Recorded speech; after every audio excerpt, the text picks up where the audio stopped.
ధ్యాన కీర్తన 15వ కీర్తన భాగం. ఇది దావీదు రాజు రాసిన కీర్తన. ఇది ఆయన ఆత్మీయ అనుభవాన్ని చూపిస్తుంది. దేవుని బిడ్డలట నిత్యము దేవుని సన్నిధిని సహవాసమును కలిగి జీవించేవారై ఉండాలని, అలాగా దైవ సన్నిధిని సహవాసమును కలిగి ఎవరైతే జీవిస్తారో వారు లోకములో పాపములో పడిపోకుండా కాపాడపడతారని, శ్రమల్లో కష్టాల్లో శోధనలో కృంగిపోకుండా కృషించిపోకుండా బలపరిచి నడిపించబడతారని లేఖనాలు చెబుతున్నాయి. అయితే దేవుని సన్నిధి సహవాసం నిత్యము ప్రతిరోజు మనం కలిగి జీవించాలంటే యథార్థ హృదయము గలవారమై ఆ దేవదేవుణ్ణి మనం సేవించేవారంగా ఉండాలట. మనం ప్రార్థించినా, పాట పాడినా, మరి దేవుని కొరకు మనం ఏ కార్యం జరిగించినా, భక్తి కార్యం జరిగించిన యథార్థ హృదయంతో చెయ్యాలట. యథార్థ హృదయంతో ఎవరైతే ఆ ప్రభువుని సేవిస్తారో వారు నిత్యము దేవుని సన్నిధిని సహవాసమును కలిగి జీవిస్తారని ఈ కీర్తనలో దావీదు భక్తుడు తన అనుభవాన్ని తెలియజేశాడండి. దేవునికి స్తోత్రం, హల్లెలూయా. ఎందుకంటే దినవృత్తాంతాలు 2వ గ్రంథం 16:9 రాయబడింది, తన ఎడల యథార్థ హృదయము గలవారిని బలపరుచుటకై యెహోవా కనుదృష్టి లోకమందంతటా సంచారము చేయుచున్నదంటాడు. దేవుని స్తోత్రం చెబుదామండి, హల్లెలూయా. దేవుని ఎడల యథార్థ హృదయం కలిగి ఎవరైతే దేవుణ్ణి సేవించేవారు ఉంటారో వారు ఏ దేశములో ఉన్నా, ఏ పట్టణములో ఉన్నా, ఏ ప్రాంతములో ఉన్నా దేవుడు వారిని బలపరుస్తాడట. స్తోత్రం చెబుదాం. కనుక దేవుని బిడ్డలు అనబడేవారు ఎప్పుడూ యథార్థ హృదయముతో దేవుణ్ణి సేవించాలి. మన హృదయము యథార్థముగా ఉండాలి దేవుని దృష్టిలో. యథార్థమైన హృదయముతో దేవుణ్ణి సేవించేవారం కాకపోతే దేవు సన్నిధి సహవాసాన్ని కోల్పోతాం. దేవుని బిడ్డలు దైవ సన్నిధిని సహవాసాన్ని కలిగి ఉండకపోతే వారు దేవుని సహాయాన్ని పొందుకోలేరు. కనుక దేవుడు నాకేం చేశాడు, నా జీవితంలో ఏ కార్యం చేశాడు, దేవుడు నాకు ఏ కొదువు తీర్చాడని నువ్వు నిట్టూర్పు తీర్చినంత ఏం ప్రయోజనం లేదు. నరుని కోపము దేవుని నీతిని నెరవేర్చలేదు. మనం దేవుని మీద కోపాన్ని పెట్టుకునే కంటే నేను యథార్థ హృదయంతో నా దేవుణ్ణి సేవిస్తున్నానా లేదా అనేది ఎవరికి వారు పరిశీలించుకోవాలి, పరీక్షించుకోవాలి. యథార్థ హృదయంతో దేవుణ్ణి సేవించకపోతే దేవుని సహాయం దొరకదు. ఎందుకంటే దేవునికి అసాధ్యమైనది ఏదీ లేదు. ఆయన సమస్తమును చేయగల దేవుడు. ఆయన ఒక్కడే నమ్మదగిన సహాయకుడు. నీ కుటుంబంలో కొదువులు తీర్చబడాలన్నా, నీ కుటుంబంలో ప్రతి విధమైన సమస్య నుంచి విడుదల పొందాలన్నా, నీకు కాదు జరగదు అనే విషయం దేవుడు జరిగించగల సమర్థుడై ఉన్నాడు. అటువంటి అద్భుత కార్యం ప్రభు జరిగించాలన్నా నువ్వు యథార్థ హృదయముతో ప్రభుని సేవించాలి. అందుకని నీవు దేవుని మందిరానికి వచ్చేటప్పుడు దేవుడు నీ హృదయాన్ని చూస్తున్నాడనే సంగతి మర్చిపోవద్దు. దేవునికి కావాల్సిన హృదయం, యథార్థ హృదయంతో ఆయన సేవించే మనసు, అటువంటి హృదయం గలవారు ఆయనకి కావాలి. వారికి ఆయన సహాయం చేస్తాడని బైబిల్ చెప్తుంది. అందుకే అటువంటి వారు ఏ దేశంలో, ఏ పట్టణంలో, ఏ ప్రాంతంలో ఎక్కడున్నా, ఏ స్థితిలో ఉన్నా వారిని బలపరచడానికి ఆయన కనుదృష్టి లోకమందంతటా సంచారం చేస్తుందండి. నమ్మిన వారు స్తోత్రం చెబుతారండి, హల్లెలూయా. కనుక మనం యథార్థ హృదయంతో దేవుని సేవించాలి అనేది ఈ కీర్తనలో ఉన్న ముఖ్యోద్దేశం. ప్రసంగి గ్రంథంలో జ్ఞానను సొలొమోను అంటాడు, 7వ అధ్యాయం 29లో రాశాడు. ఏమనంటే దేవుడట మానవులను యథార్థవంతులుగా సృజించెను కానీ వారు వివిధమైన తంత్రాలు కల్పించుకున్నారన్న. వారు వివిధమైన తంత్రాలు కల్పించుకున్నారు. దేవుడండి మానవుని తన కొరకే చేసుకున్నాడు. ప్రతి మానవుడు దేవుని మాట వినాలి, ఆ ప్రకారంగా నడుచుకోవాలి. అదే యథార్థత అంటే. దేవుని బిడ్డలు దేవుని మాట విని ఆ ప్రకారంగా నడుచుకోకపోతే వారు యథార్థవంతులు కారు. ఆదికాండం 3:17 రాయబడింది. ఆది మానవుడైన ఆదాముతో దేవుడు మాట్లాడుతుంటాడు, ఆదామా, నీవు నీ భార్య మాట విని నేను తినవద్దని చెప్పిన వృక్షఫలాన్ని తిన్నావు గనుక నిన్ను బట్టి భూమిని నేను శపిస్తున్నాను. ఇక మీదట ముళ్ళ తుప్పలు గచ్చ పొదలు మొలుస్తుంది భూమి నుండి. ఇదిగో నీవు మన్నే గనుక మన్నుకు చేరే వరకు ముఖము చెమట కార్చి బ్రతకాలి అని దేవుడు ఆదాము యొక్క మనస్సు ఎరిగిన వాడు గనుక ఆదాము యథార్థతను కోల్పోయాడు. ప్రతిరోజు దేవుని మాట వినడానికి, దేవుని స్వరూపాన్ని చూడడానికి ఆశపడే ఆదామవ్వలు దేవుని స్వరం వినేటప్పుడు దాక్కున్నారు. దేవుని ముఖాన్ని చూసే మనసు లేదు, దేవునితో ముఖాముఖిగా మాట్లాడే మనసు లేదు, దేవుని మాటలు ముఖముగా వినాలనే మనసు లేకుండా పోయింది కనుక దేవుడి ఎడల యథార్థత కోల్పోయారు వాళ్ళు. కనుకనే ప్రభు అన్నాడు, నా మాట విని ఆ ప్రకారంగా చేయవలసిన నీవు నీ భార్య మాట విని నేను చేయవద్దని పని చేశావు కనుక నిన్ను బట్టి భూమిని శపిస్తున్నాను అన్నాడు. ఈ ముళ్ళ తుప్పలు గచ్చపొదలు లోయలు కొండలు ఇవన్నీ కూడా ఆ దేవుడు శపించిన దాన్ని బట్టి ఏర్పరచబడ్డాయండి. లేకపోతే ఆ ముళ్ళ తుప్పలు గచ్చపొదలు అలాగే లోయలు ఇవన్నీ కూడా ఆనాడు దేవుడు చేయలేదట. దేవుడు మానవులకు నివాసయోగ్యమైన స్థలముగా భూమిని చేశాడట ఆదిలో. అది నిరాకారంగా మారిపోయింది దేవుని శాపాన్ని బట్టి. దేవునికి స్తోత్రం, హల్లెలూయా. మీరు ఏజెన్సీ ప్రాంతం వెళ్ళండి, కొండలు మెట్టలు రోడ్లు అనేవి ఎలా ఉంటాయంటే దాన్ని ఘాటీలు అంటారు, అట్లా పేరు పెట్టారు. అలా ఒకేసారి బస్సు పైకి వెళ్తా, లారీ అయినా బస్సు అయినా మళ్ళీ ఎలాగ దిగిపోతుంటుంది. స్లిప్ అయిందా ఏ లోయలో పడిపోతారో తెలదో, అడ్రస్ ఉండదు. బస్సు కానీ లారీ కానీ మనుషులు కూడా ఏమి అడ్రస్ ఉండదు. అవన్నీ కూడా దేవుడు ఆ రీతిగా శాపగ్రస్తమైనటువంటి లోకం అండి ఇది. కనుక ప్రియులారా గమనించాలి, మనము యథార్థ హృదయముతో ప్రభుని సేవించాలి. యథార్థ హృదయం మనలో లేకపోతే శాపాన్ని పొందుకుంటాం కానీ ఆశీర్వాదం అందుకోలేం. ఎన్ని సంవత్సరాలు దేవుడు మన జీవితానికి ఇచ్చినా ఆ కష్టాలే శ్రమలే కానీ సంతోషం సమాధానం ఉండదు. ఈ కష్టాలు శ్రమలకు లోయలు కొండలని పేరు పెట్టారండి. గచ్చపొదలు ముళ్ళ తుప్పలని పేరు పెట్టబడిందండి బైబిల్లో. దేవునికి స్తోత్రం. కనుక మన యథార్థ హృదయంతో ప్రభుని సేవించే వారం ఉండాలి. ఎందుకంటే ఆయన చూసేది మన హృదయాన్నే కానీ మన పై రూపాన్ని కాదు. ఎటువంటి ఖరీదైన వస్త్రం ధరించావో, ఏ ఖరీదైనవి ధరించుకున్నావు అవి చూడ్డు ఆయన, నీ రంగు చూడ్డు. నువ్వు ధరించుకున్నవి ఏమి ఆయనకు అక్కర్లేదు, నీ హృదయం కావాలి దేవుడికి. దేవునికి స్తోత్రం.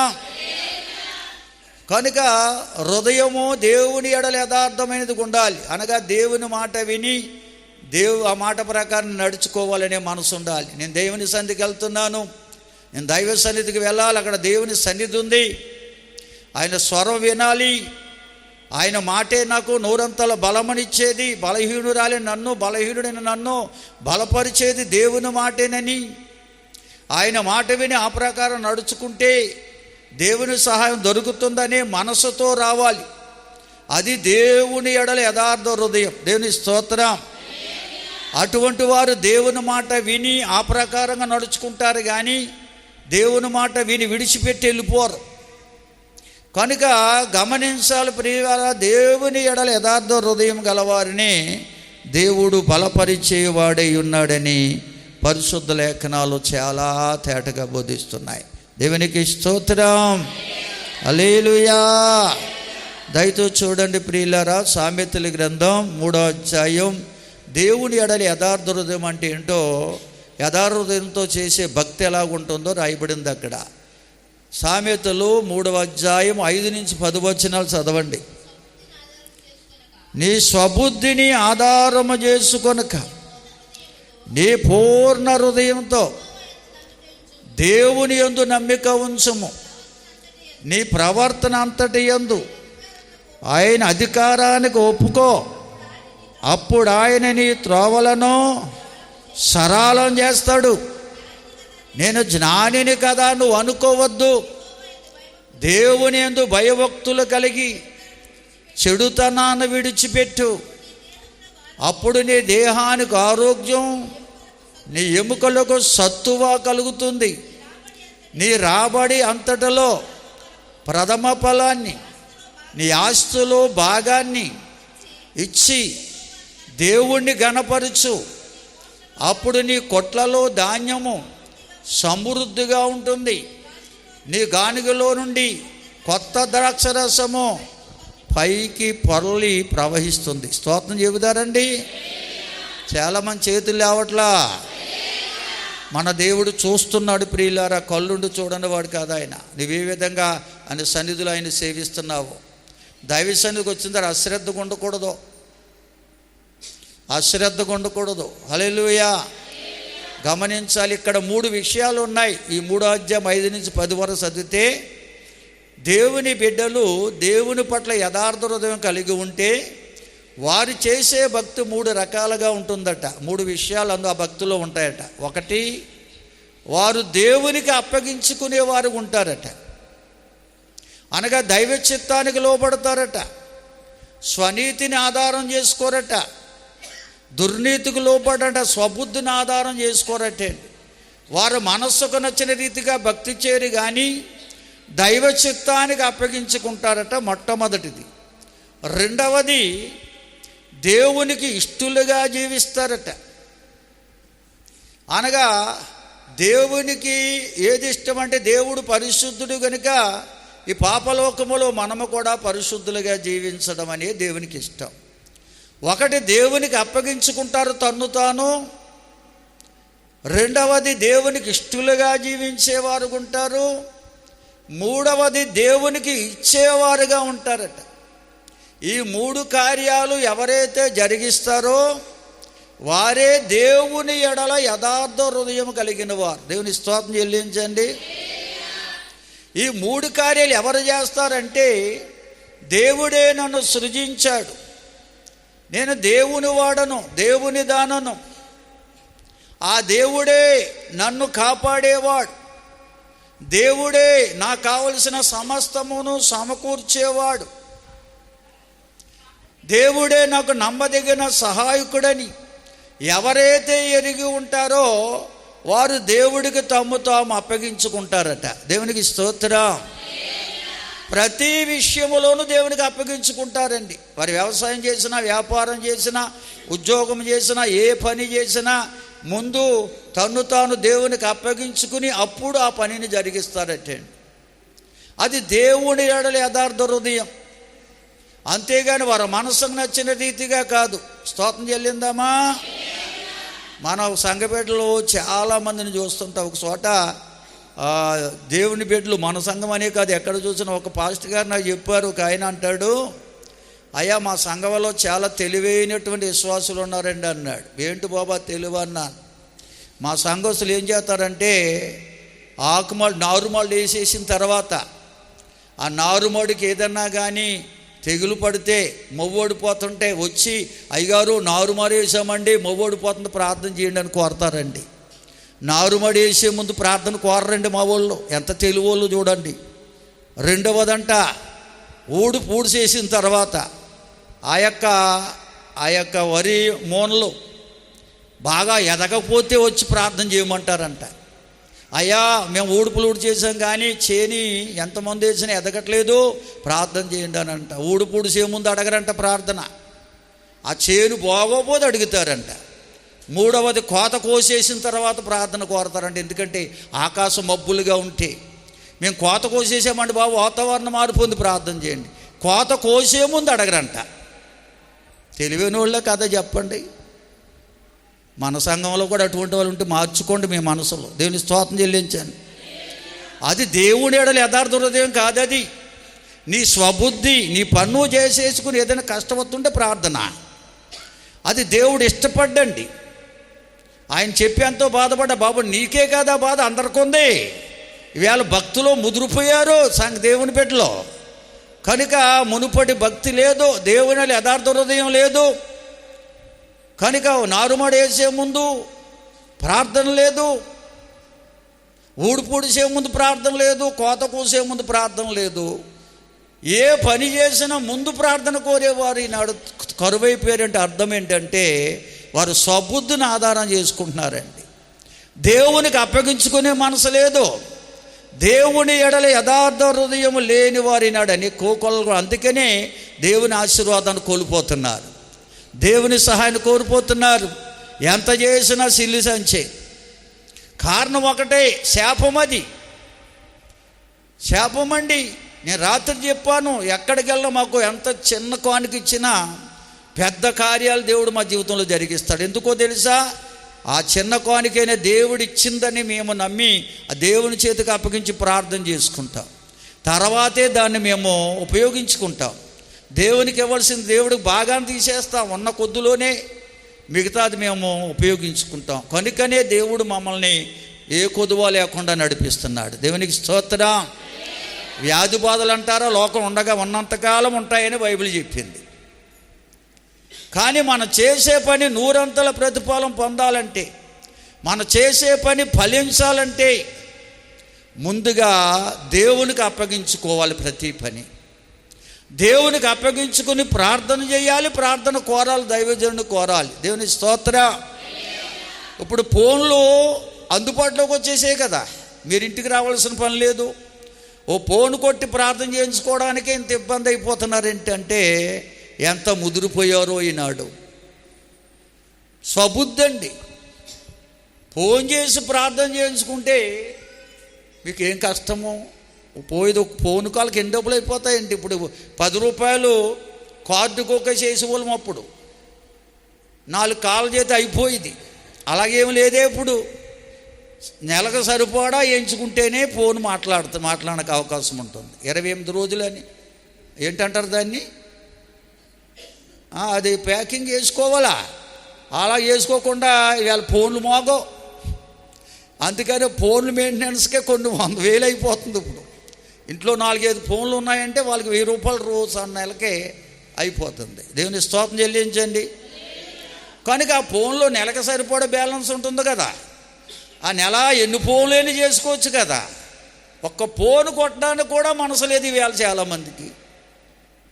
ఏదైనా బలహీనత వచ్చినా, ఏదైనా కార్యం జరిగినా ప్రార్థన దేవునికి అప్పగించుకునే మనసు కావాలండి. అది దేవుని ఎడల యథార్థత. అంటే మొట్టమొదటిది దేవుడికి అప్పగించుకోవడం.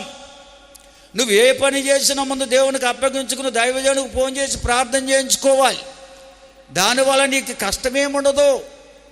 ఎన్ని ఫోన్లను చేసుకుని బ్యాలెన్స్ నీ సెల్లో ఉంటుంది, నెలకు సరిపోడా కనుక. రెండవది, దైవజనుడికి నీవు కానుక కూడా ఇవ్వాల్సిన ఫోన్ నుంచి పంపని పని లేదు.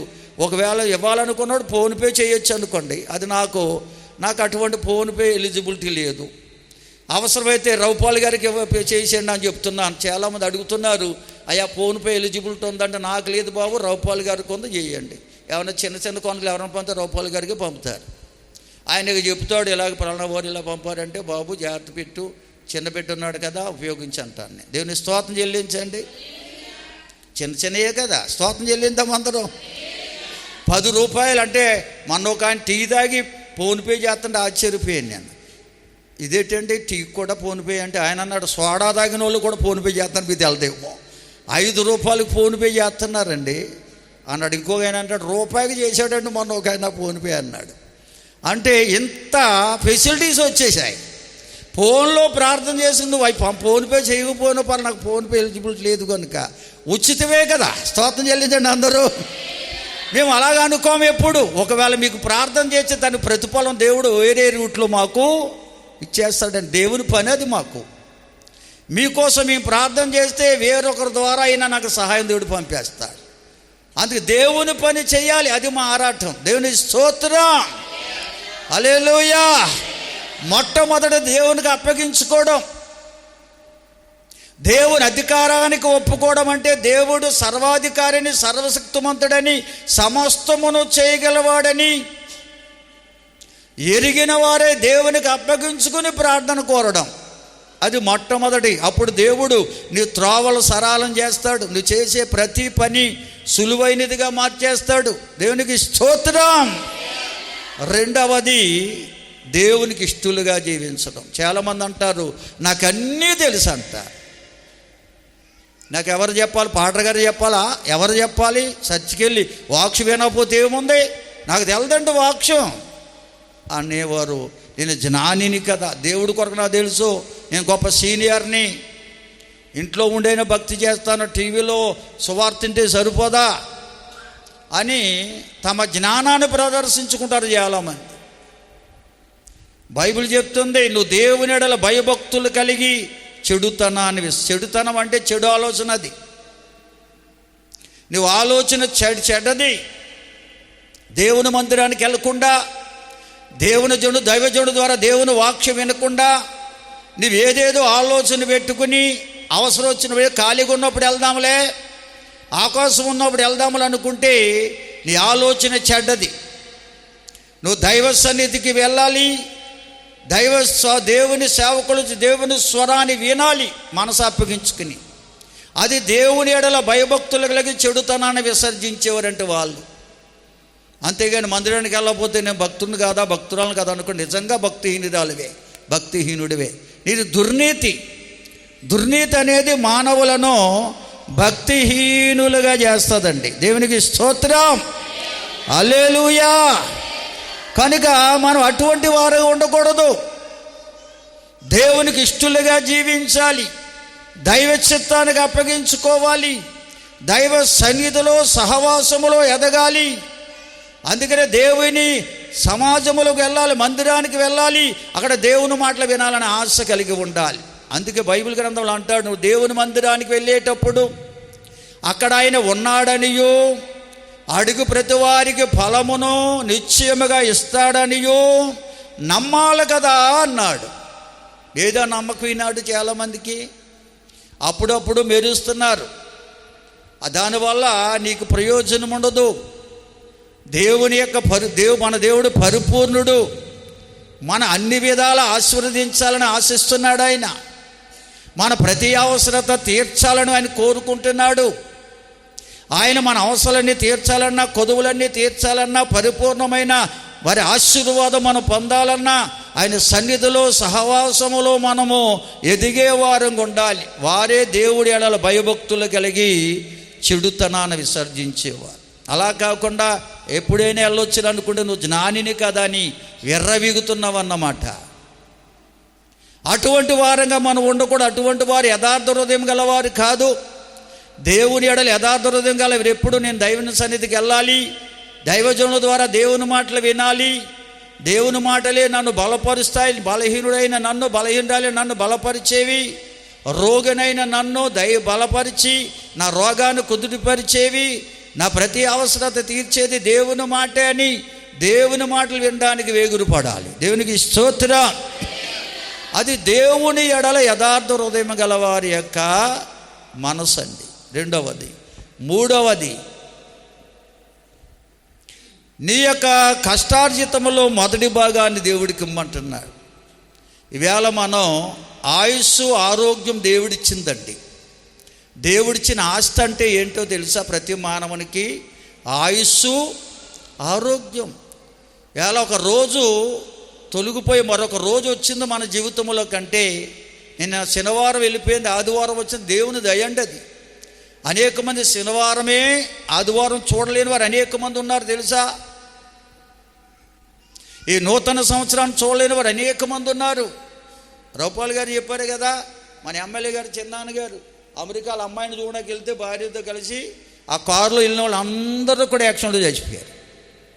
అందరూ ఇవాళ ఎక్కడ చూసినా భయంకర మరణాలు కిటికీలకు తొంగి చూస్తుంది. దుష్టుడు విజృంభించాడండి. ఎవరిని మృంగుదనాన్ని వెతుకుతూ తిరుగుతున్న కాలం ఇది. దేవుని సహాయం కావాలి మనకి. దేవుని సహాయం కావాలంటే దేవుడు నాకు ఆయుష్ ఇచ్చాడు కనుక, ఆరోగ్యం ఇచ్చాడు కనుకనే నేను ఏ పనైనా చేయగలుగుతున్నానని మనం ముందు నమ్మాలి. మనకు ఆయుష్ ఆరోగ్యం లేకపోతే ఏ పని చేయగలమండి? ఆయుష్ ఉన్న ఆరోగ్యం లేదనుకో ఏమైనా చేయగలమా? ఏమీ చేయలేము.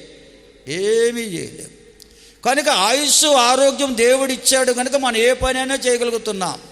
నువ్వు ఎక్కడికి వెళ్ళి ఏ డ్యూటీ చేయి, వ్యవసాయం చేయి, వ్యాపారం చేయి, ఎక్కడ ఏ డ్యూటీ చేయాలన్నా దేవుడిచ్చిన ఆయుష్ ఆరోగ్యమే మన ఆ డ్యూటీ చేసేవారికి చేస్తుంది. మన కష్టార్జితానికి ప్రతిఫలం ఇచ్చేవాడు ఆయనే. దేవుని స్తోత్రం. మన వ్యవసాయం చేస్తే ఆ వ్యవసాయాన్ని ఫలింపజేసేవాడు దేవుడేనండి. వ్యాపారాన్ని ఫలింపజేసేవాడు, ఉద్యోగములో పురోభివృద్ధినిచ్చేవాడు, ఏ పని చేసినా పనికి ప్రతిఫలము ఇచ్చేవాడు దేవుడే. హల్లెలూయా. చాలామంది చాలా స్థలాల్లో సాక్ష్యం చెప్తున్నారు. కొత్తపల్లి ఏరియాలో పెదమడైన ప్రాంతంలో ఓ సహోదరుడు సాక్ష్యం చెప్పాడండి. ఆయన విదేశాల్లో ఒక కంపెనీలో డ్యూటీ చేస్తున్నాడు. ఆయన కంపెనీలో డ్యూటీ చేస్తూ ఆయన ఇంచుమించు 3 సంవత్సరాలు అక్కడ చేశాడంట. మధ్యలో పంపలేదంట యజమాని. ఒక సంవత్సరం, మొదటి సంవత్సరంలో మొత్తం జీతం బాగానే ఇచ్చేసేవాడంట, రావాల్సిన జీతం ఇచ్చేసేవాడు డాలర్లు. 2 సంవత్సరాలు జీతం ఆఫ్ చేసేసాడంట, ఇవ్వలేదంట. తిండికి మాత్రం అక్కడ ఇచ్చేవాడంట, కానీ జీతం ఇచ్చేవాడు కాదంట. తిండి పెట్టేవారంట, రూము ఫుడ్ పెట్టేవారంట. అతను పోల్ మీద పోల్ చేసేవాడు. వాళ్ళ ఇంటికి అక్కడికి వెళ్తున్నప్పుడు వాళ్ళు ప్రతి నెలలో ప్రత్యేక కూటం పెట్టుకుంటారు వాళ్ళు ఆ ఇంట్లో. వాళ్ళు చెప్పేవారు, ఇలాగా ఇంత కష్టపడి చేస్తున్నా జీతాలు ఇవ్వట్లేదండి 2 సంవత్సరాల నుంచి.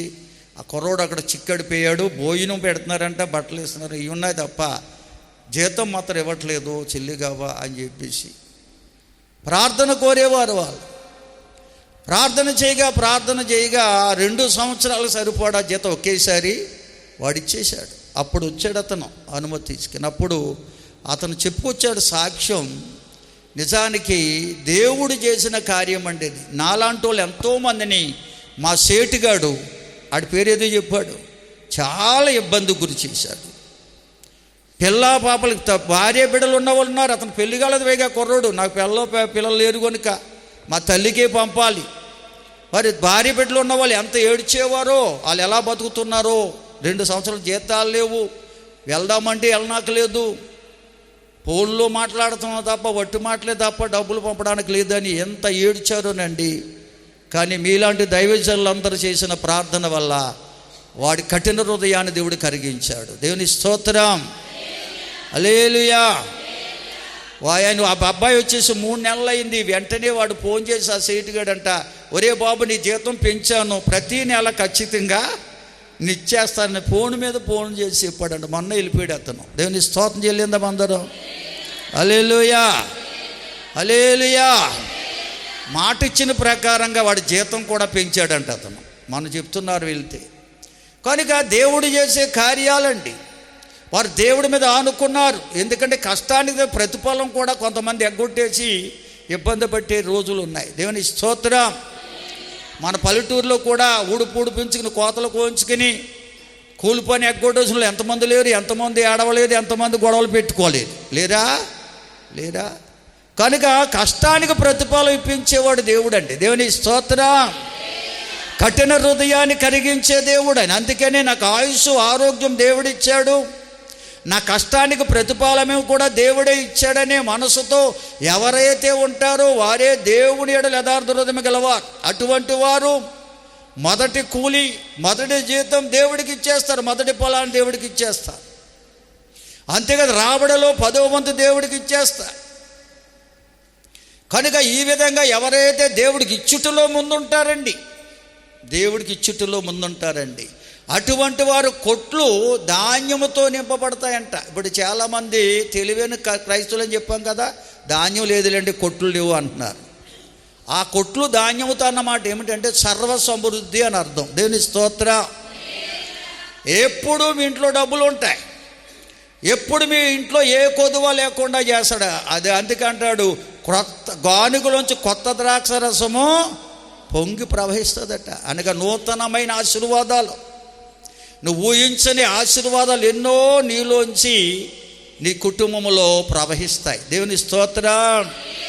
దేవుడు జరిగిస్తాడండి నూతనమైన కార్యాలు, ఊహించలేని కార్యాలు దేవుడు చేస్తాడు. ఎప్పుడో తెలుసా, నాకు ఆయుస్సు ఆరోగ్యము దేవుడిచ్చిందేనని, నా కష్టానికి ప్రతిఫలం వ్యవసాయదారులైనా, వ్యాపారం చేసేవాళ్ళైనా, ఉద్యోగం చేసేవాళ్ళైనా, ఏ పని చేసేవాళ్ళైనా ఆ పనికి ప్రతిఫలం ఇచ్చేవాడు కూడా దేవుడేనని గ్రహిస్తే నువ్వు దేవుడికి ఇచ్చుటలో ముందుంటావు.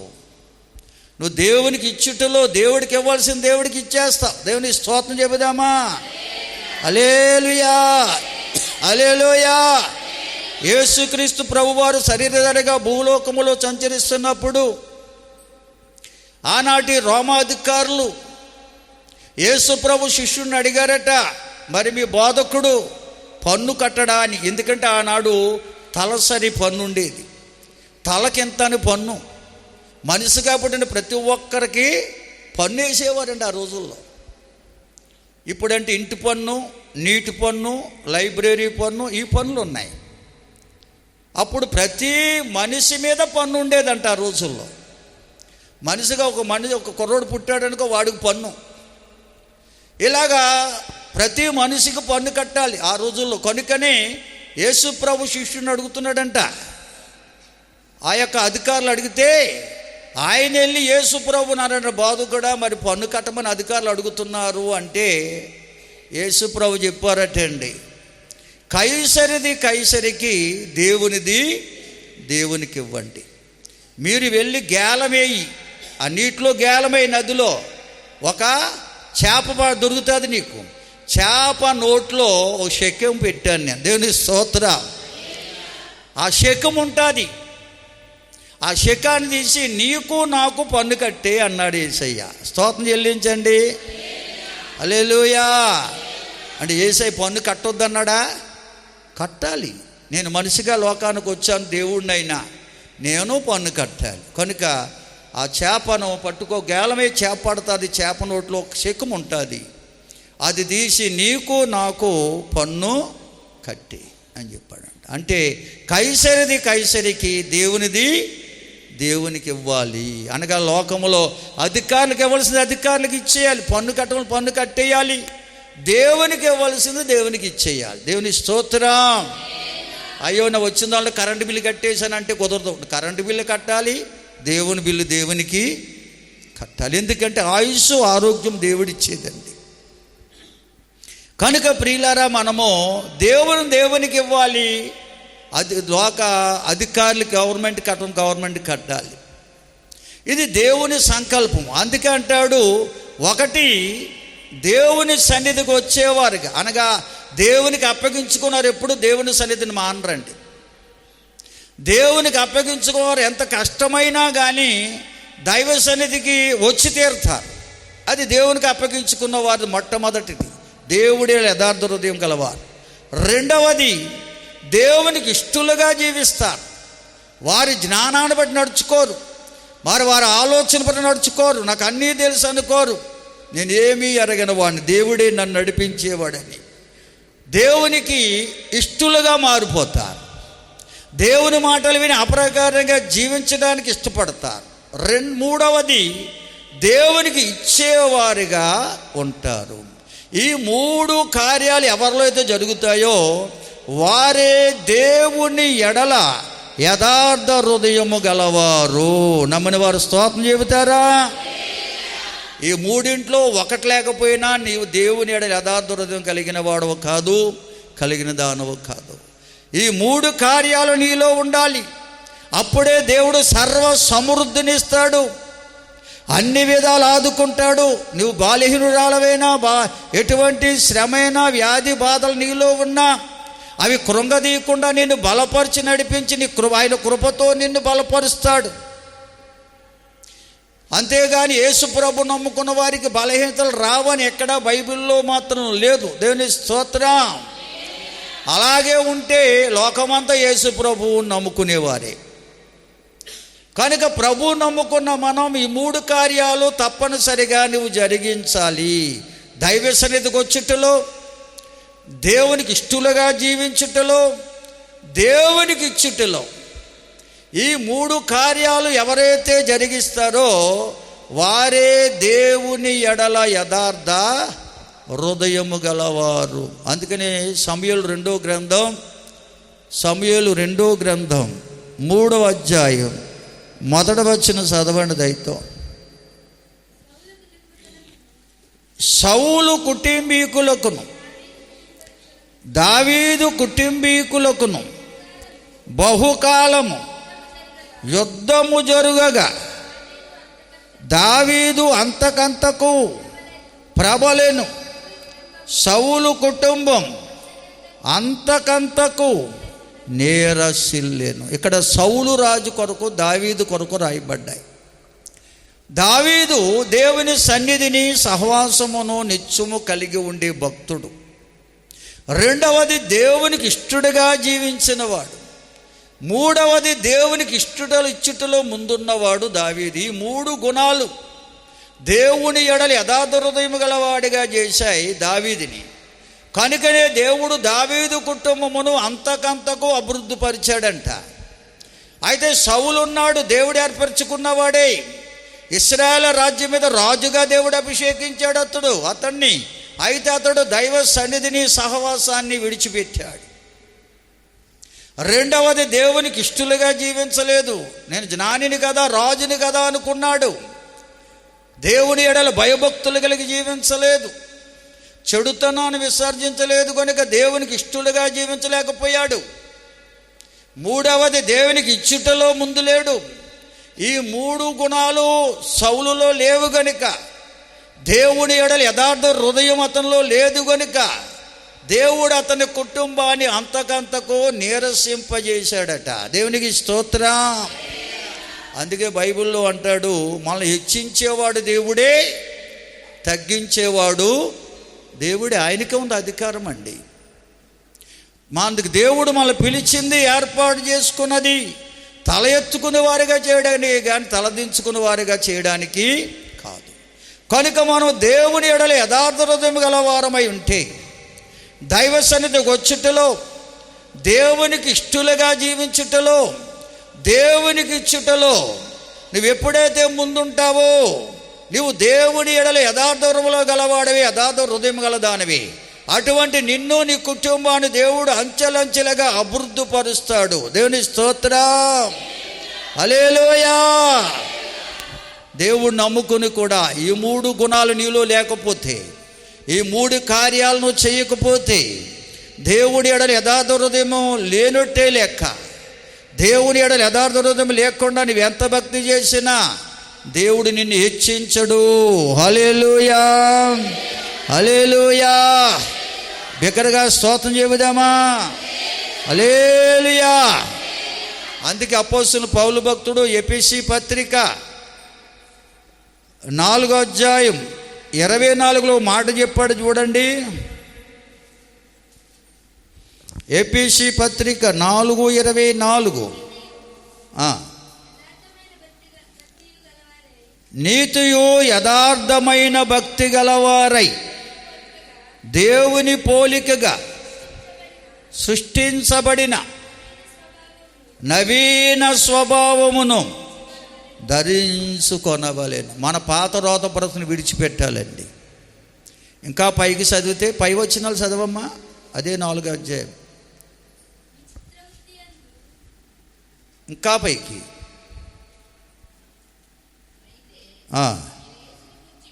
అది మీరు యేసును గూర్చి విని ఆయన యందలి సత్యము ఉన్నది ఉన్నట్లుగా ఆయన యందు ఉపదేశించబడిన వారైన ఎడల ఎలాగున క్రీస్తును చేర్చుకున్నవారు కాదు. కావున మునుపటి ప్రవర్తన విషయములోనైతే మోసకరమైన దురాశల వలన చెడిపోయు మీ ప్రాచీన స్వభావాన్ని వదులుకొని మీ చిత్తవృత్తి యందు నూతన పరచబడిన వారై నీతియు యథార్థమైన భక్తి గలవారై దేవుని పోలికగా సృష్టించబడిన నవీన స్వభావాన్ని ధరించుకోవాలి. దేవునికి స్తోత్రం. మునుపటి ప్రవర్తన విషయమైతే అంటాడు, మునుపటి ప్రవర్తన విషయమైతే మోసకరమైన దురాశలు, చెడిపోయిన మీ ప్రాచీన స్వభావం వదులుకోవాలి. ఇంతవరకు ఒకవేళ దేవుడి ఎడల యథార్థ హృదయం నీలో లేదేమో, దైవ సన్నిధికి వచ్చుటలో, దేవునికి ఇష్టలుగా జీవించుటలో, దేవునికి ఇచ్చుటలో నువ్వు ముందు లేవేమో. ఒకవేళ ఆ స్థితి నీలో లేకపోతే ఆ ప్రాచీన స్వభావాన్ని విడిచిపెట్టు, నూతన స్వభావాన్ని పొందుకోమన్నాడు. అది యథార్థమైనది. నీతియు యథార్థమైన భక్తి గలవారమై మనం నవీన స్వభావాన్ని, నూతన స్వభావాన్ని పొందుకోవాలి. దేవుని సన్నిధికి వచ్చుటలో ముందుండాలి, దేవునికి ఇష్టలుగా జీవించుటలో ముందుండాలి, దేవునికి ఇచ్చుటలో ముందుండాలి. ఈ 3 కార్యాలు దేవుని బిడ్డలు జరిగించాలండి. వారే నవీన స్వభావం గలవారు, నూతన స్వభావం గలవారు.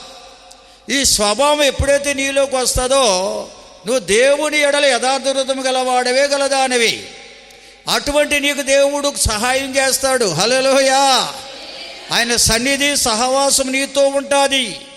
నిత్యము నీతో ఆత్మస్వరూపిగా ఉండి ప్రతి విషయములో నీకు సహాయం దేవుడు చెయ్యాలంటే నవీన స్వభావం నీలోకి రావాలి. ప్రాచీన స్వభావాన్ని విడిచిపెట్టాలి. సంవత్సరాలు జరిగిపోతున్నాయి, నీలో మార్పు రావాలి. దేవునికి స్తోత్రం. నీ భక్తి జీవితం మారాలి. అలా మారినప్పుడే దేవుడు నీ జీవితంలో కార్యములో చేసేవాడై ఉంటాడు. దేవుని స్తోత్రం చెబుదామా? మన పాటలు చాలా బాగా పాడతామండి. మారాలి మారాలి నీ మనసే మారాలి, మారిన మనసు దేవునికి ఇస్తే ఫలితం ఉంటుందన్నాడా? ఫలితం ఉండదన్నాడా? ఫలితం ఉండు. ఎప్పుడు మారిన మనస్సును దేవుడికి ఇస్తేనే ఫలితం ఉంటుంది. నువ్వు మారు మనసు పంచుకోకుండా ఆ పాత రోత బ్రతుకే, దైవ సన్నిధికి రాకుండా నీ ఖాళీగా ఉన్నప్పుడు ఏది రావడం, దేవునికి ఇష్టలుగా జీవించకుండా, దేవునికి ఇచ్చేవారిగా లేకుండా నువ్వు ఎంతకాలం భక్తి చేసినా దేవుని సహాయం దొరకదు. అందుకని నీ స్వభావం మార్చుకోవాలి. దైవ సన్నిధికి వచ్చుటలో, దేవునికి ఇష్టలుగా జీవించుటలో, దేవునికి ఇచ్చుటలో నీవు ఎప్పుడైతే ముందుంటావో నీ యొక్క మనస్సు మారింది, నవీన స్వభావం నీలోకి వచ్చింది. అప్పుడే నీ మనసు దేవుడు అంగీకరిస్తాడు. దేవుని స్తోత్రం. అప్పుడే దేవుడు నీ చెయ్యి పట్టుకుని నడిపిస్తాడు, నీ తోడుగా ఉంటాడు, నీ కుడి చెయ్యి పట్టుకుని నడిపిస్తాడు. ఆయన నీ కనపడ్డు కానీ ఆత్మస్వరూపిగా ఉండి ప్రతి విషయంలో నిన్ను పట్టుకుని నడిపిస్తాడు. ఆయన నమ్మిన వారు స్తోత్రం చెల్లించండి. హల్లెలూయా, హల్లెలూయా. అటువంటి అనుభవంలోకి మనం రావాలి. ఇంకా మనం చూస్తే పరిశుద్ధ గ్రంథంలో ఎన్నో విషయాలు ఉన్నాయి. హెబ్రీ పత్రిక 10వ అధ్యాయం 22వ వచనం కూడా చదవండి. హెబ్రీ పత్రిక 10వ అధ్యాయం 22. దేవుని ఇంటి పైన మనకు గొప్ప యాజకుడు ఉన్నాడు గనుకను మనస్సాక్షికి కల్మషము తోచకుండునట్లు ప్రోక్షించబడిన హృదయము గలవారమై నిర్మలమైన ఉదకముతో స్నానము చేసిన శరీరము గలవారమై విశ్వాస విషయములో సంపూర్ణ నిశ్చయత కలిగి యథార్థమైన హృదయముతో దేవుని సన్నిధికి చేరుదాం. దేవుని స్తోత్రం చెబుదామండి. హల్లెలూయా. బిగ్గరగా స్తోత్రం చెప్పండి. హల్లెలూయా. చూడండమ్మా, ఎవరో పిల్లలు ఎడుతున్నారు, బయటకు తీసుకెళ్ళిన కాస్తమ్మా. స్తోత్రం చెబుదామా. హల్లెలూయా. గమనించాలి ప్రియులారా, ఇక్కడ దైవ లేఖనాలు మనల్ని హెచ్చరిస్తున్నాయి. ఎందుకంటే దేవుని ఇంటిపైన మన యాజకుడు ఉన్నాడు. యేసుక్రీస్తు ప్రభువారు 2023 సంవత్సరాల క్రితం భూలోకానికి వచ్చి, మనుష్య కుమారుడిగా భూలోకానికి వచ్చి పాపలోకములో పరిశుద్ధమైన జీవితం ఎలా జీవించాలో జీవించి చూపించి, పరలోకానందాన్ని ఇహలోకంలో రుచి చూపించి, అద్భుత ఆశ్చర్యకార్యాల మహిమను కనపరిచి, మన పాపాల కొరకు అపరాధాల కొరకు కలవరి సిలువలో యాగమై మన పాపానికి ప్రాయశ్చిత్తం చేసి ఆయన ప్రధాన యాజకుడిగా దేవుని కుడిపార్శ్వమున ఆసీనుడై ఉన్నాడు. దేవుని స్తోత్రం. మన కొరకే అని విజ్ఞాపనం చేస్తున్నాడు తండ్రికి. అటువంటి ప్రధాన యాజకుడుగా దేవుని ఇంటిపైన ఆయన మనకున్నాడు గనుక ఆయన సన్నిధికి వచ్చేటప్పుడు నిర్మలమైన మనస్సాక్షి గలవారమై ఉండాలి. కల్మషం అంటకుండా, అనగా అవిశ్వాసం మన హృదయంలోకి రాకుండా, నేను దేవుని సన్నిధికి వెళ్తున్నాను, అక్కడ దేవుని సన్నిధి ఉంది, దేవుని మందిరానికి వెళ్తున్నాను, అక్కడ దేవుని సన్నిధి ఉంది, ఆయన సన్నిధికి వెళ్ళేవారిని దేవుడు ప్రతి అవసరత తీర్చేవాడై ఉన్నాడు, ఆయన సన్నిధిలో సంపూర్ణ సంతోషం ఉంది, ఆయన ప్రతి అవసరత తీర్చే దేవుడై ఉన్నాడనే మనస్సు నీలోకి రావడమే నిర్మలమైన మనస్సాక్షి. మనస్ఫూర్తిగా దేవుని మందిరానికి రావడం అంటే అది. హల్లెలూయా. అటువంటి మనసు నీలో ఎప్పుడైతే ఉందో ఉదకముతో స్నానం చేసిన శరీరంగా మారిపోద్దంట మన శరీరం. చూడండి, శీతాకాల వేడి నీళ్ళతో స్నానం చేస్తే ఎంత ఫ్రెష్గా ఉంటుందో, ఏ కాలమైనా వేడి నీళ్ళతో స్నానం చేసిన వారి శరీరం ఎలా ఉంటుందంట? అయ్యో, వేడి నీళ్ళతో ఎప్పుడు స్నానం చేయలేదే అంటే మీరు ఫ్రెష్గా ఉంటుంది, ఫ్రెష్గా ఉంటుందంట. దేవుని స్తోత్రం చెల్లించండి అందరూ. మా జాన్గాడు వేడి నీళ్ళతో చేతనట్టున్నాడు. స్తోత్రం చెబుదామా? హల్లెలూయా, హల్లెలూయా. మన శరీరము ఎలా ఉంటుందంటే ఉదకముతో స్నానం చేసినంత ఫ్రెష్గా ఉంటుందండి. ఎప్పుడంటే మన మనస్సు పరిపూర్ణంగా ఉన్నప్పుడు, మనస్ఫూర్తిగా దేవుని మందిరానికి వస్తే, అది నీకు కష్టమైన ఇష్టపడి వస్తే, దేవుని సన్నిధికి వెళితే దేవుడు పరిపూర్ణ సంతోషం ఇస్తాడు. అక్కడ ఆయన సన్నిధి ఉంది, ఆయనకు సహాయం చేసేవాడై ఉన్నాడని మనస్సుతో నువ్వు దేవుని మందిరానికి ఎప్పుడైతే వచ్చావో నీ శరీరం అంట ఉదకముతో, అనగా స్నానం చేసినట్టు ఎంతో తేలికగా ఉంటుందట. దేవుని స్తోత్రం చెబుదామండి. అందుకే చాలామంది ఎక్కడన్నా ఊరి నుంచి ప్రయాణం వచ్చినా, పని నుంచి వచ్చినా ఇప్పుడు ఒక మాట ఆడుతున్నారు, ఫ్రెష్ అయ్యావా లేదా? అంత మారిపోయింది కదండి. న్యూ జనరేషన్ అంట, న్యూ జనరేషన్ అంటున్నారు. దేవుని స్తోత్రం, హల్లెలూయా. దగ్గరగా స్తోత్రం చెల్లించండి. న్యూ జనరేషన్ అంటండి. ఫ్రెష్ అయి వస్తాను అంటే సబ్బులతో, ఖరీదైన సబ్బులు రాసేసుకున్నంత రాని, ఒళ్ళంతా బాడీ స్ప్రే కొట్టుకున్నంత రాని ఫ్రెష్ అయిపోయినట్టు కాదు. హృదయములో పరిపూర్ణ విశ్వాసం ఉన్నప్పుడే శరీరానికి ఖరీదైన సబ్బులు రాయకపోయినా, బాడీ స్ప్రే కొట్టకపోయినా నీ శరీరం తేలికగానే ఉంటా. దేవుని స్తోత్రం చెబుదామా? శరీరానికి ఎన్ని ఖరీదైన వనమూలికలు రాసుకున్నా, స్మెల్ వచ్చే రాసుకున్నా, హృదయం సరిగా లేకపోతే నీ దేహం తేలికగా ఉండదు, భారంతో ఉండిపోతావు నువ్వు. స్తోత్రం చెల్లించండి అందరూ.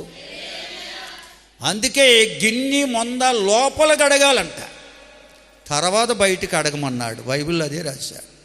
బయటికి అడగడం కాదు, లోపల కడగడం ఉందా. దేవుని బిడ్డలు ఎప్పుడూ దేవుని మీద విశ్వాసంతో దేవుని మందిరానికి రావాలి. అప్పుడు వారి శరీరం తేలిక ఉండండి. ఏ ఆలోచన ఇంకా వాళ్ళ మీద రాదండి, పనిచేయవండి. దేవుని కొరకే ధ్యాస కనుక వారి శరీరం ఎంతో ఉల్లాసంగా ఉంటుంది. దేవుని స్తోత్రం, హల్లెలూయా. అటువంటి అనుభవంతో దేవుని మందిరానికి రావాలంట. అందుకని కొరింథీ 2వ పత్రిక 8వ అధ్యాయం 24లో రాయబడింది చూడండి. ఒక మాట ముందుకెళ్ళిపోతాం త్వరగా. కాబట్టి మీ ప్రేమ యథార్థమైనది. 8వ అధ్యాయం 8వ వచనం చదవమ్మా. 8వ వచనం, 24 కాదు 8. కొరింథీ 2వ పత్రికన ఆజ్ఞాపూర్వకంగా మీతో చెప్పటలేదు,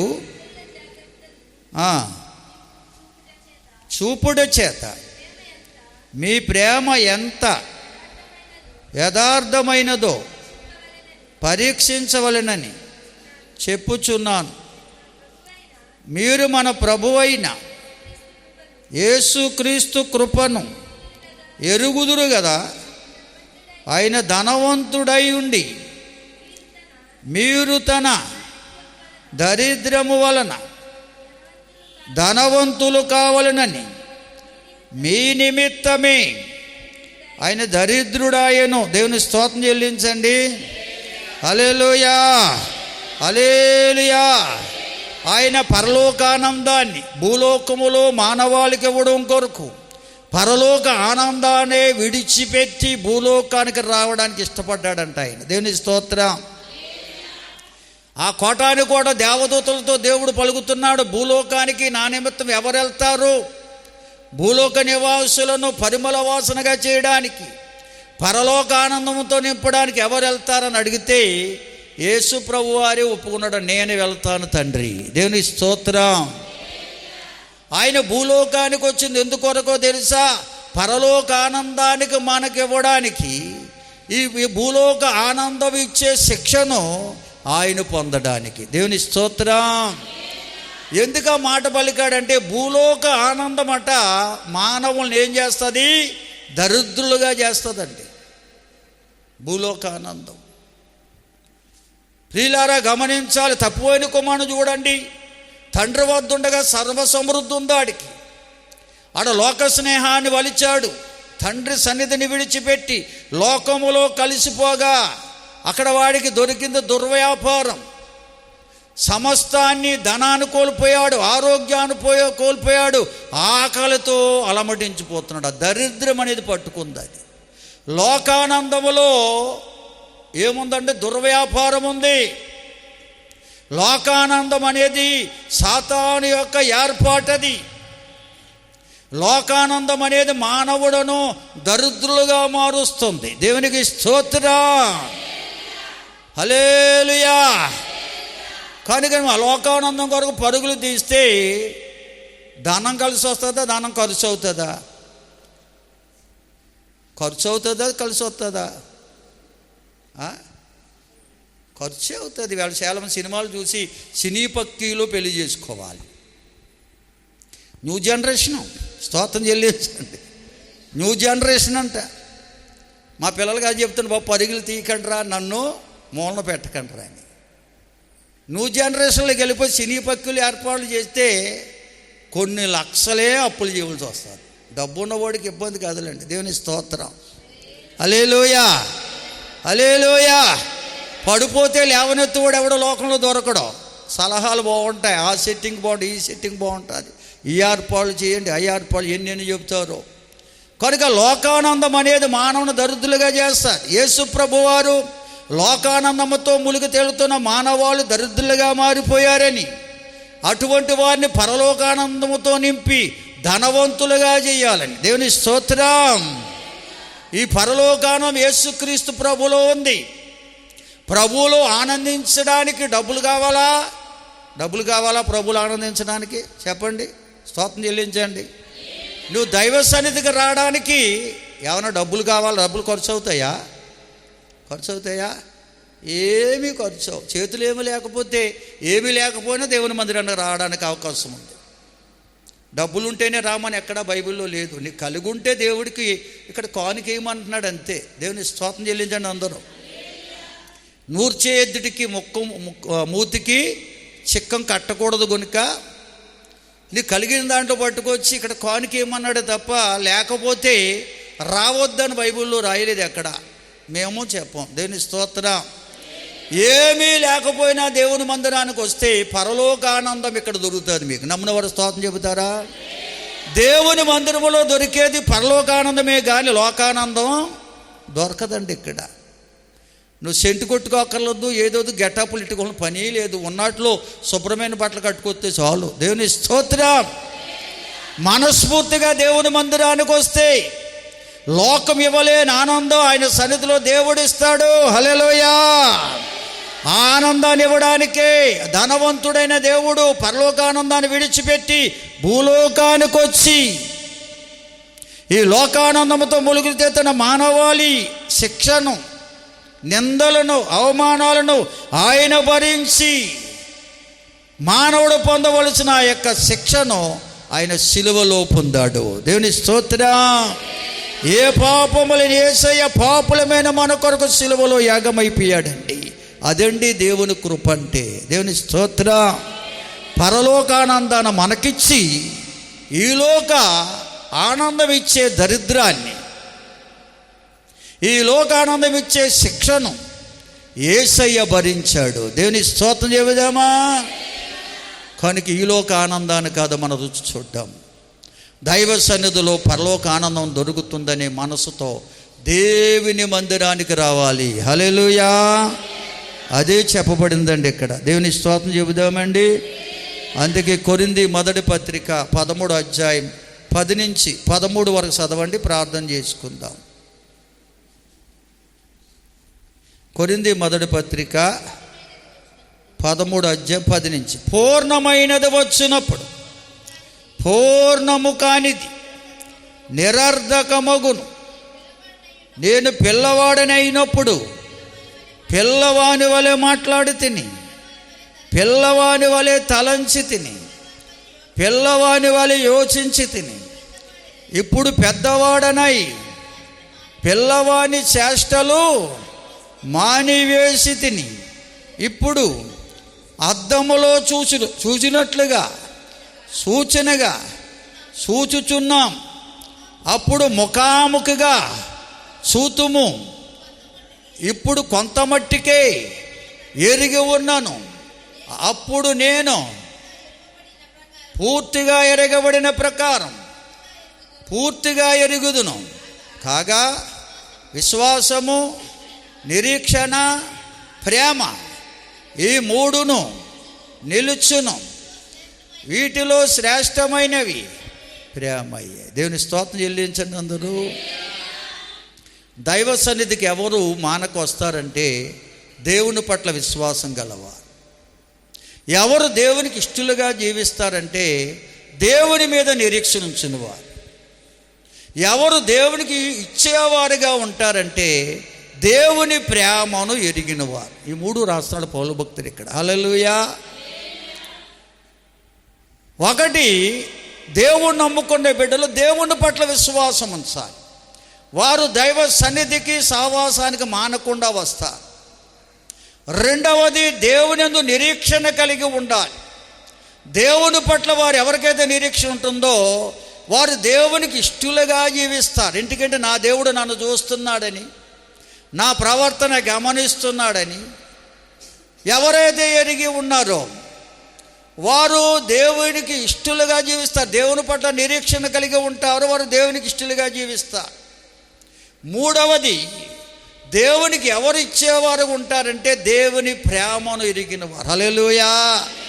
నా పాపాల కొరకు ప్రాణం పెట్టిన దేవుడు నా ప్రతి అవసరత తీర్చడానికి ఆత్మస్వరూపిగా నాతోనే ఉన్నాడని, నా నిందలు తొలగిస్తాడని, నన్ను నీతిమంతుడిగా నీతిమంతురాలుగా తీరుస్తాడని, నేను లోకములో పాపములో పడిపోతున్నప్పుడు గద్దించి బుద్ధి చెప్పి లేవనెత్తి నడిపిస్తాడని, నా కోసం మరణించి తిరిగి లేచిన యేసయ్య సజీవుడై తండ్రి కుడిపార్శ్వన ఆసీనుడై నా కొరకై విజ్ఞాపనము చేసే ప్రధాన యాజకుడై ఉన్నాడని ఎవరైతే గ్రహిస్తారో వారే దేవుని ప్రేమను కలిగిన వారు. దేవునికి స్తోత్రం. అది పౌలు భక్తుడు పొందుకున్నాడంట. అందుకంటాడు, పూర్ణమైనది వచ్చినప్పుడు పరిపూర్ణంగా అనేది నిరర్ధకమవుతుంది. నేను ధర్మశాస్త్రాన్ని ఎరిగిన వాడనైనా నీ పరిపూర్ణ కాలేదు, అనగా దేవుని ఎడల యథార్థ హృదయాన్ని పొందుకోలేకపోయాను. పరిపూర్ణత అనేది దేవుని ఎడల యథార్థ హృదయం అండి. ఈ 3 కార్యాలు కలిగి ఉండం. విశ్వాసము, నిరీక్షణ, ప్రేమ. అనగా దేవ సన్నిధికి రావడములో, దేవునికి ఇష్టలుగా జీవించటంలో, దేవునికి ఇచ్చేవారుగా ఉండడంలో ఈ 3 కార్యాలే మన పరిపూర్ణులుగా చేస్తాయి. ఈ 3 కార్యాలే దేవుని ఎడల యథార్థ హృదయం గలవారు. పౌలు అదే చెప్తున్నాడు, నాలో పరిపూర్ణమైనది వచ్చింది. దేవుడి యథార్థ హృదయం గలవాడు ఎప్పుడైతే మార్చబడ్డానో నేను పిల్లవాని చేష్టలు మానివేశాను, తెలిసి తెలియని భక్తి మానేశాను. ఎలాగ దేవుణ్ణి సేవించాలో ఆ విధంగా సేవించడం ప్రారంభించాను. నేను ముఖాముఖిగా దేవుడిని అదృశ్యుడైన దేవుడిని విశ్వాసంతో చూస్తున్నాను. ఇప్పుడు ఈ లోకాన్ని విడిచిపెట్టగానే ముఖాముఖిగా దేవుని చూస్తాను. మనమందరం అదే అనుభవంలోకి రావాలి. ఇటువంటి అనుభవంలోకి ఎప్పుడైతే ఎవరు వస్తారో వారే దేవుని ఎడల యథార్థ హృదయం గలవారు. వారిలో దేవుని పట్ల విశ్వాసం ఉంటుంది, దేవుని మీదే నిరీక్షణ ఉంచుతారు, దేవుని ప్రేమతో నింపబడతారు. దేవుని పట్ల విశ్వాసం గలవారు దైవ సన్నిధిని సహవాసాన్ని కలిగి ఉంటారు. ప్రతి విషయాన్ని దేవునికి అప్పగించుకుని ప్రార్థన చేస్తారు, ప్రార్థన కోరుతారు. రెండవది, దేవుని మీద నిరీక్షణ గలవారు దేవునికి ఇష్టలుగా జీవిస్తారు. నా దేవుడు నన్ను చూస్తున్నాడని, కళ్ళుండి చూసే దేవుడని, నోరుండి మాట్లాడే దేవుడని, చెవులుండి వినే దేవుడని, నాకు సహాయం చేసేవాడని ఎవరైతే ఎరిగి ఉన్నారో వారు దేవుని మీదే నిరీక్షిస్తారు, దేవుని సహాయం కొరకు కనిపెడతారు. వారు దేవునికి ఇష్టలుగా జీవిస్తారు. మూడవది, దేవుని ప్రేమతో నింపబడతారు. దేవుని ప్రేమతో నింపబడ్డ వారు ఎప్పుడు దేవునికి ఇచ్చేవారుగా ఉంటారు. దేవుని స్తోత్రం చెబుదామండి. ఈ అనుభవాలనే దేవుని ఎడల యథార్థ హృదయం గలవారు ఆరే దేవుని గుడారములో నిత్యము నివసిస్తారండి. వారే నిత్యము దేవుని సన్నిధిని సహవాసాన్ని కలిగి ఉంటారండి. వారికే దేవుడు సహాయం చేస్తాడండి. అటువంటి అనుభవం నాకు కావాలి అని ఆశ నీకుంటే ఉన్నపాటిని ఉన్న చోటిని మోకరించండి. మీకోసం మేము ప్రార్థించబోతున్నాం. ఎంతకాలం భక్తి చేసినా ఈ 3 రకాల అనుభవాలు నీలో లేకపోతే, విశ్వాసము, నిరీక్షణ, ప్రేమ అనేవి నీలో లేకపోతే, ఎంత కష్టమైన దైవ సన్నిధిని సహవాసాన్ని విడిచిపెట్టకుండా ప్రతి విషయంలో దేవుని మీదే నిరీక్షణ కలిగి జీవించేవారిగా, దేవుని సహాయం కొరకే కనిపెట్టేవారిగా, దేవునికి ఇచ్చేవారిగా మనం మార్చబడాలంటే దేవుడు తన విశ్వాసమును, నిరీక్షణను, ప్రేమ అనే ఆయుధాలు మనలో పంపించడానికి, ఆయన సన్నిధికి వచ్చేవారుగాను, ఆయనకి ఇష్టలుగా జీవించేవారుగాను, ఆయనకి ఇచ్చేవారుగాను మనల్ని బలపరిచి ఆయన ఎడల యథార్థ హృదయం గలవారిగా, పరిపూర్ణులుగా చేయడానికి ఇష్టపడుతున్నాడు. అటువంటి అనుభవం నాకు కావాలి అన్నవారందరూ కూడా మోకరించండి.